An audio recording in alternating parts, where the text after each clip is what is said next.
నమస్తే మిత్రులారా, నేను అడ్వకేట్ శ్రీనివాస్ చౌహాన్. మిత్రులారా, ఒక ప్రాక్టికల్ కేసులోని విషయం ఏంటంటే, ట్రాఫిక్లో ఉన్నప్పుడు ఒక bus driver, RTC bus driver ముందున్న ఒక 2 వీలర్ వెహికల్ వాడికి నెమ్మదిగా హిట్ చేసేసినాడు.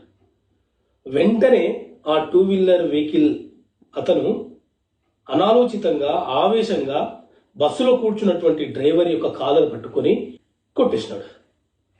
సో దాంతో ఆ డ్రైవర్ ఏం చేసినాడంటే 100కి కాల్ చేసి పోలీస్ స్టేషన్కి వెళ్ళి ఆ 2 వీలర్ నెంబర్ ఏదైతే ఉందో దాని మీద ఎఫ్ఐఆర్ నమోదు చేయించినాడు. పిల్లరా, మన దేశంలో ఇండియన్ పీనల్ కోడ్ ఐపీసీ అనే చట్టం అమల్లో ఉండేది. ఆ చట్టానికి బదులుగా భారతీయ న్యాయ సంహిత బిఎన్ఎస్ అనే చట్టం అమల్లోకి వచ్చింది.